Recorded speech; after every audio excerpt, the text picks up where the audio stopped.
नमस्कार विद्यार्थियों, मैं डॉक्टर ओम प्रकाश बेरवा, सहायक आचार्य संस्कृत, राजकीय स्नातकोत्तर महाविद्यालय झालावाड़। आज हम स्वपन वासवदत्तम का अध्ययन करेंगे। सूत्रधार नांदी पाठ करता है। इसके उपरांत उसे पर्दे के पीछे से हटो हटो महा से हटो की आवाज़ सुनाई देती है। तब सूत्रधार कहता है कि समझ गया।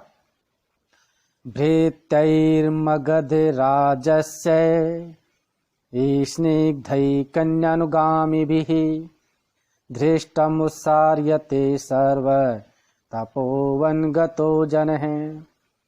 भृत्यैः मगधराजस्य स्निग्धै कन्या अनुगामिभिः धृष्टम उत्सार्यते सर्वः तपोवन गतः जनः। मगधराजस्य कन्यानुगामिभिः, मगध राजस्य, मगध राज की कन्यानुगामी भी, कन्या का अनुगमन करने वाले या राजकुमारी पद्मावती का अनुगमन करने वाले या पीछे पीछे चलने वाले। स्निग्धहि स्नेह युक्त प्रिय भृत्यहि सेवकों के द्वारा सर्वः सभी तपोवनगत है, तपोवन में रहने वाले जन है लोग धृष्टम धृष्टता पूर्वक उत्सार्यते हटाए जा रहे हैं। मगध राज की कन्या का अनुगमन करने वाले प्रिय सेवकों के द्वारा सभी तपोवन में रहने वाले लोगों को धृष्टता पूर्वक उत्सार्यते हटाया जा रहा है। तो कहने का अर्थ है तपोवन में जितने भी लोग रहते हैं उनको धृष्टता पूर्वक हटा रहे हैं।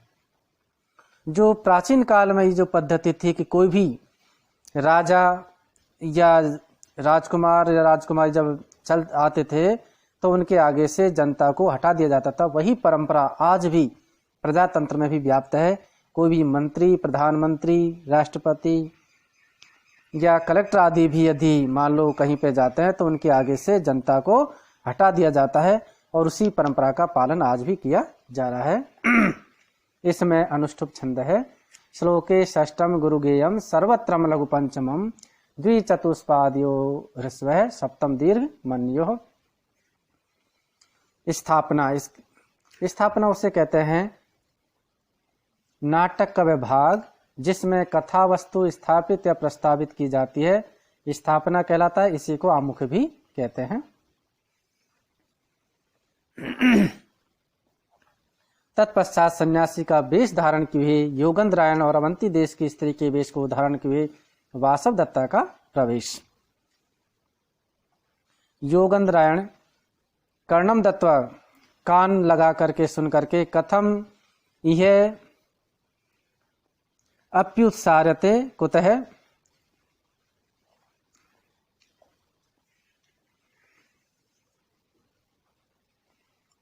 यहाँ भी लोगों को हटाया जा रहा है।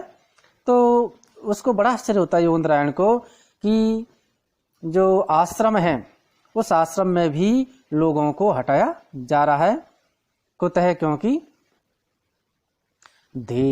धीरस्याश्रम संसृतस्य वसितः तुष्टस्य वन्यै फलैः मानार्हस्य जनस्य वल्कलवते त्रासः समुत्पाद्यते ओसेक्तो विनियादिपेत पुरुषो भाग्यश्चलै विस्मिते कोऽयं भो निभृतं तपोवनम् इदं ग्रामीकरोत्याज्ञया।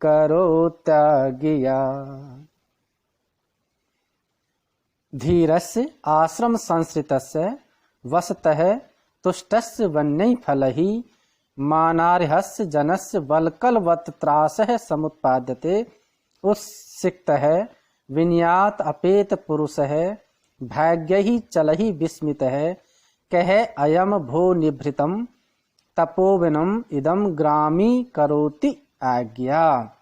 करोति आज्ञा के टुकड़े करेंगे तो करोति आज्ञा, इसमें यण संधि है। ई का ये हो गया है। अब अन्वय देखिए, धीरस्य है, धैर्य युक्त, या स्थिर चित्त वाले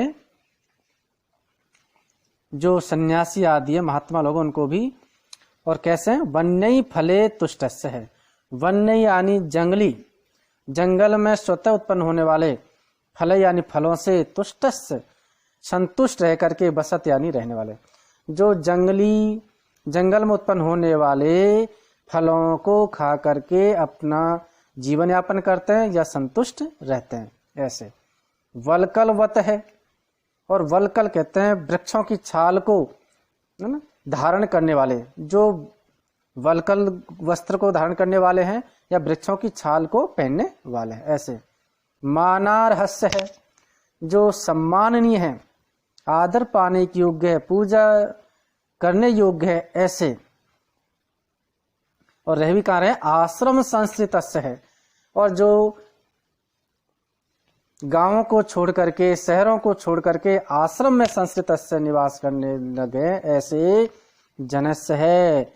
लोगों को, सन्यासियों को या महात्माओं को त्रास है समुत्पादते, त्रास यानी भय, समुत्पादते यानी उत्पन्न किया जा रहा है या डराया जा रहा है।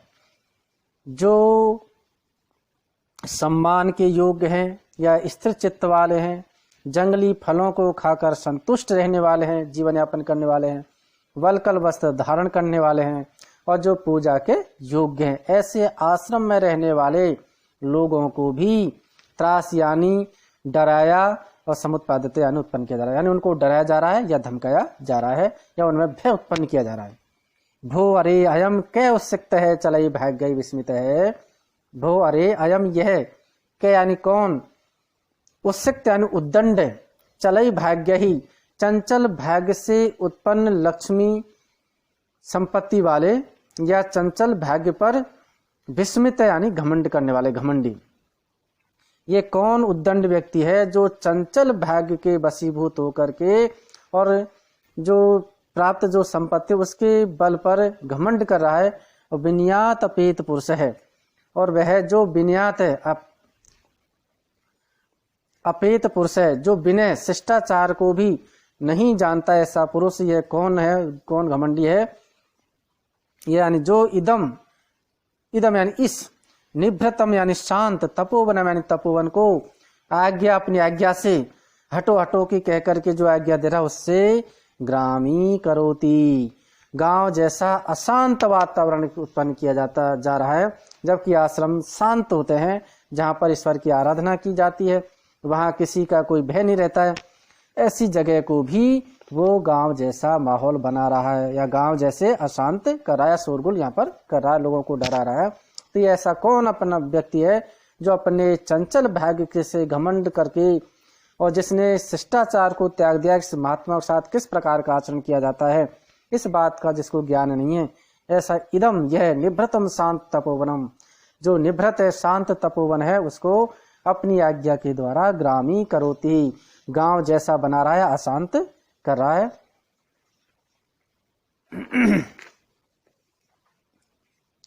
इसमें शार्दुल विकृत छंद है।